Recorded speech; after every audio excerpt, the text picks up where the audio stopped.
So today I'm going to be looking at a few comments from you guys and answer those questions. So let's take a look at the first one here. So Mr. S Fixer says straight up percent damage reduction boosts that single stat up by a lot. Isn't one large source of 90% damage reduction more effective than 9 sources of 10% damage reduction? Great question. So if I have 90% damage reduction, well, 90% damage reduction. Well, that means that I take 10% damage. So let's say, for example, I take 100 damage hit. Then I would take 10% of that damage, which would be equal to 10 damage. Now, what if instead we have 9 stacks of 10% damage reduction? So that means that we'd be taking 90% damage. What we could do is if we take, say, 100 damage hit, then we can multiply that by how much damage we're going to be taking, which is 90%, or 0.9 as a decimal. And we'd have to multiply 100 damage by 90% 9 times, because we have 9 stacks of it. Now I could write times 90 times 90 times 90, or I could just use an exponent to the 9th power. Okay. And then if I plug this into a calculator, then I would get 38.74 damage, okay, or roughly 62% damage reduction.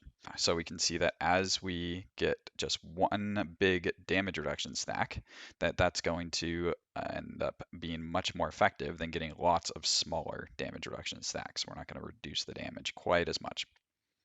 Good question. So we've got another question here by Siaman.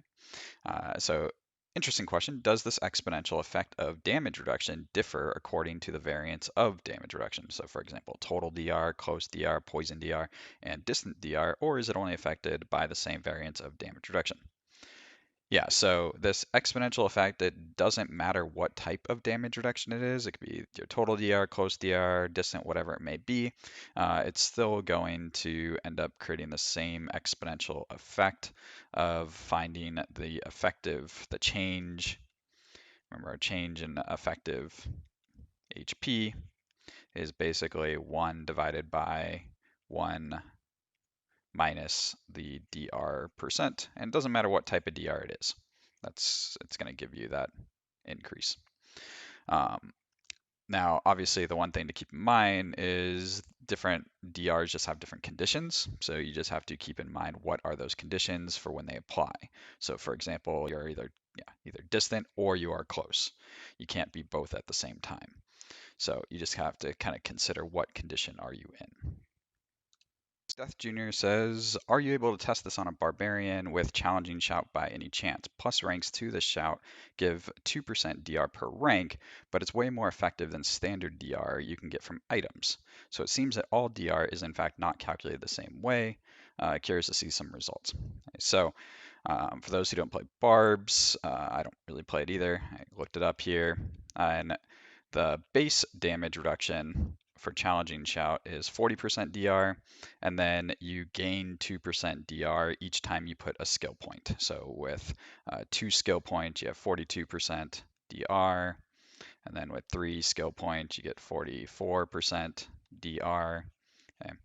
And the reason why this is so powerful is that this adding of 2% DR, when we go from 40 to 42 plus 2% DR, this actually gives you more value than just 2% DR. And why is that? Well, because here it's being additively adding to 2% DR instead of multiplicatively, and this ends up being more powerful. Well, why is that? Well, if we think about it, the change in how much damage we're taking as we go from 40% DR to 42% DR. Well, if I have 40% DR, that means that I'm taking how much damage? 60%. 60% damage taken. And Then,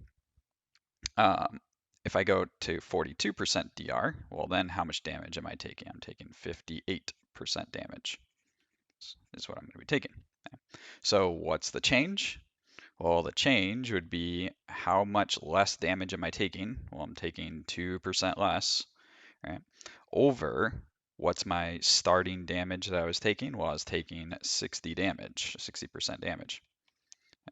So if I divide 2 divided by 60, I get 3.33, repeating percent. Okay? So this 2% DR is like getting an item that has 3.333% damage reduction. So it's actually more powerful. And the thing is that as we get to higher and higher numbers, this actually gets even more powerful. So like, for example, as I go from 58% damage taken to 56% damage taken, okay, well then what would my change be? Sorry, it's getting a little messy here, but our change would be, again, 2% less damage over what's my starting damage now? Well, 58%. And if I do 2 divided by 58, well then I get 3.4%.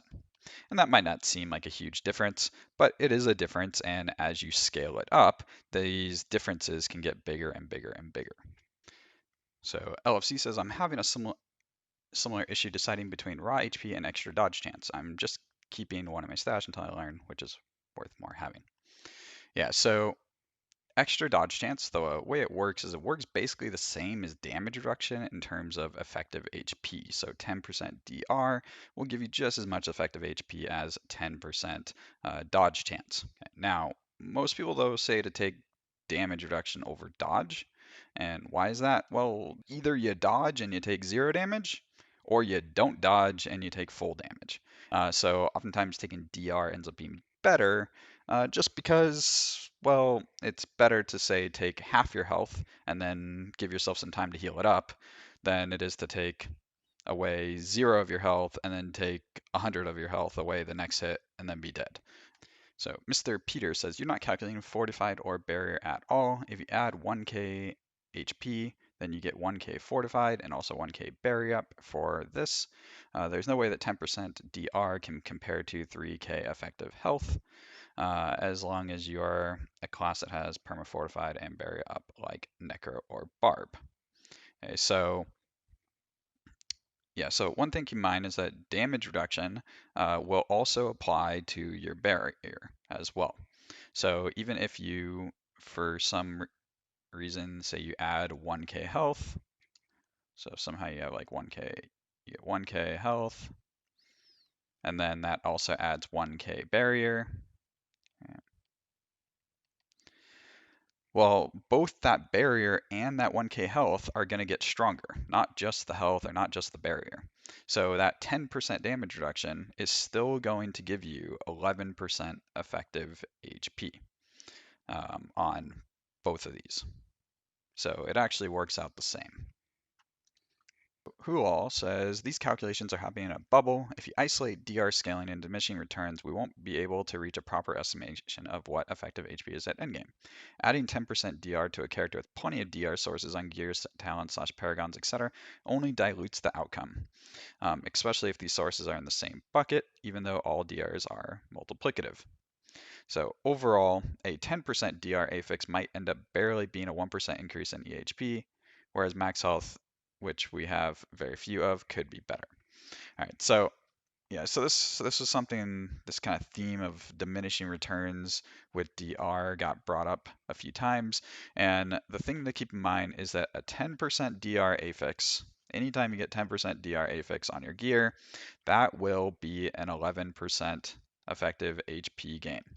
It does not matter how much DR you already have. It doesn't matter what your health is. None of that matters. Every time you get 10% DR, you get 11% effective HP, basically being the calculation of 1 over 1 minus the 10% DR, which gives you this. And if you guys made it this far, I promised you guys that I was going to try to create an effective health calculator. And keep in mind, I am not a programmer, but I can do some basic Excel stuff here. So the way that this works, this is a very simple one. I'm sure there's probably more complex ones online, but this one will get the job done for some basic use.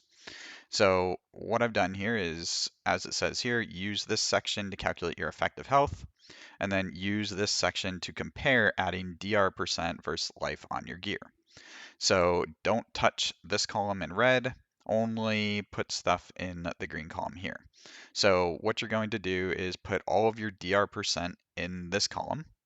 So, for example, if you have a stack of 20% damage versus close or 10% damage versus all of your different damage resist or damage reductions. So, if I have like a 3% Paragon node, I could put that in there. If I have like a 25% aspect that gives me damage reduction, I can put that in there. So, you just put one at a time, all of them in here. Or you can use your stat sheet. So in the game, if you, instead of having to do it one at a time, if you just want to put them all of those kind of cumulative stats in there for your different damage reductions, you can just throw those in here too. That'll work.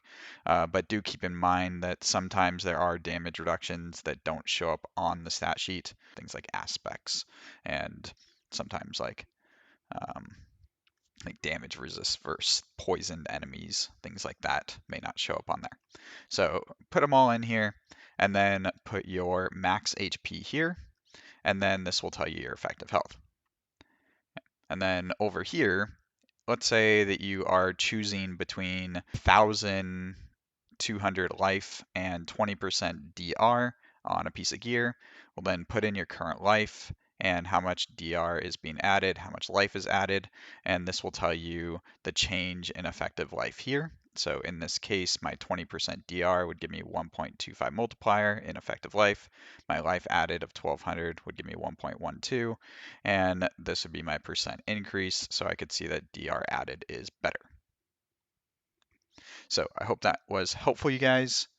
And if you guys want to see more of this content, feel free to follow by hitting that subscribe button. And I will see you guys next time. Bye bye.